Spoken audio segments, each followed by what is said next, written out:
After taking the Shahada, I had in the back of my mind this backlash that I thought would inevitably come. So one night shortly after I took Shahada, I remember thinking my life's going to change so much. You know, I haven't told my mom, haven't told any of my family, my friends, my band mates. I'm going to have to end this relationship that I was in. You know, so I made dua that night and I asked Allah subhanahu wa ta'ala to increase me in like certainty about what I was doing. You know, I knew this was haqq, but just to have that strength to be able to deal with all these issues that were about to come my way. You know, anyway, that night I slept, I had a dream. In the dream, it was pitch black. And I looked up and there was like a pinprick size hole. And coming through that hole was like the most pure white, the most pure white light. And when I looked at it, I felt this bliss, this happiness, this like contentment in my heart, like the most happiness anyone could ever imagine. You know, pure bliss. That's the only way I can just describe it, basically. And I knew this was from Allah subhanahu wa ta'ala. I knew this was a sign. So the rest of that month, it felt like this cover had been lifted. This is the difference between kufr and iman. Kufr, in Arabic, it doesn't just mean disbelief. You know, we hear the word kafir, disbeliever, but it doesn't just mean disbelief. It means basically concealing the truth. You know, and linguistically, it comes from a word relating to the farmer who buries a seed, for example, or buries something in the ground and covers it with soil. You know, it's like you're covering the haqq, you're covering the truth. This is kufr. When I took Shahada and then these different events happened, it was like having the soil removed from the truth, and everything thereafter, that month, the Shahada and the dream, felt so sharp and clear, like looking at the clouds, the trees, just everything around me. I was like, how did I not see these signs before?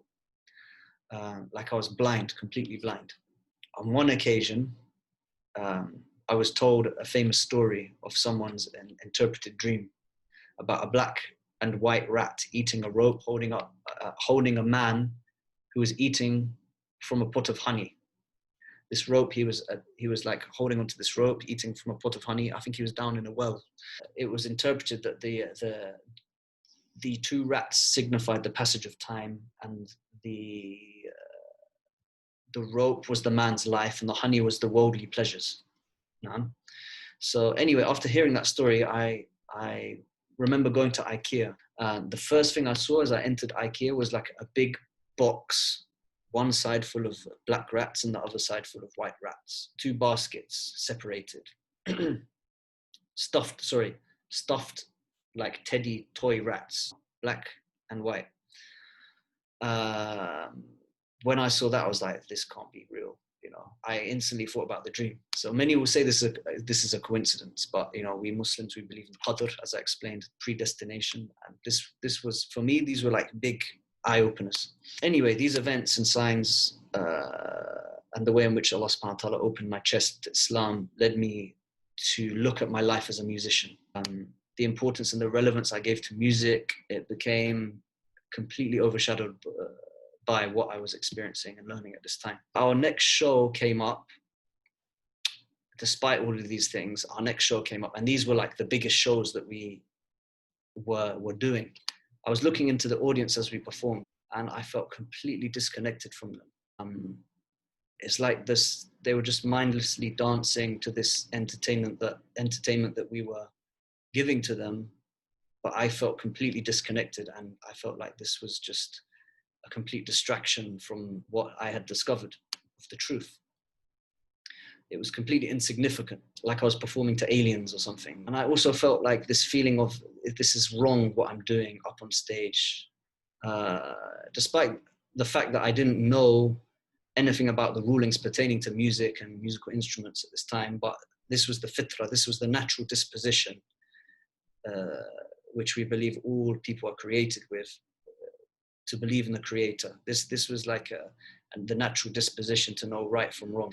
The Prophet Muhammad sallallahu alaihi wasallam, he mentioned everyone is born upon the fitrah, and it's as he grows up, it's either his parents or his society that basically socialize into him that if he's going to be Jewish, Christian, atheist, Muslim, وهكذا. But we are all born in this natural disposition to believe in one creator and venerate and seek to come close to that creator. And this is actually Islam. This is the asl of Islam, which is Tawheed, which is worshipping Allah subhanahu wa ta'ala alone and singling him out in his names and attributes and in our worship towards him subhanahu wa ta'ala. That same show, another member of the band who previously become Muslim, he also had the same feeling as we performed. We came off stage and a friend said to him, "You're like a god."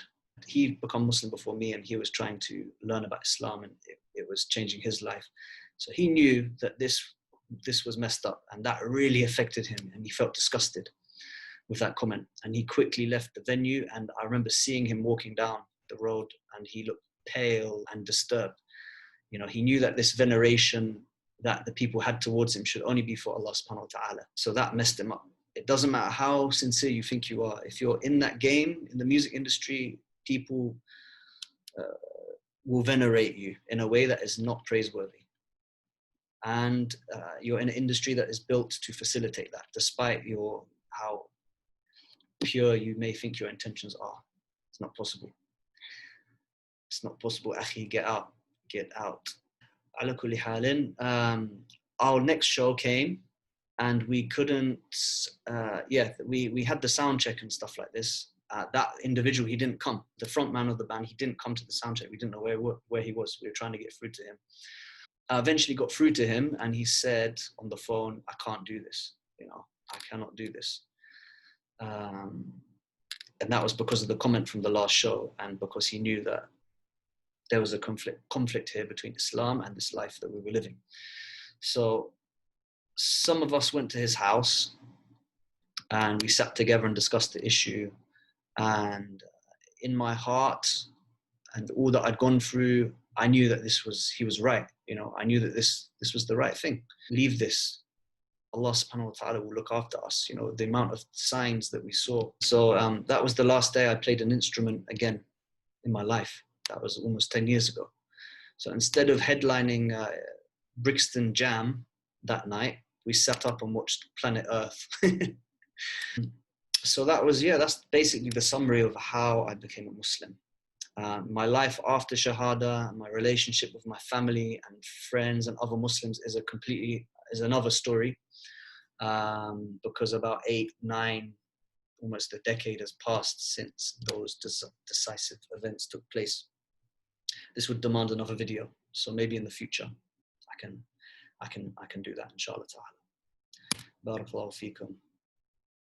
And yeah, I just want to mention, you know, all the people that I hurt before I was a Muslim, you know, and even after becoming Muslim, in my ignorance and my lack of wisdom and my, you know, having zealousness, is that a word?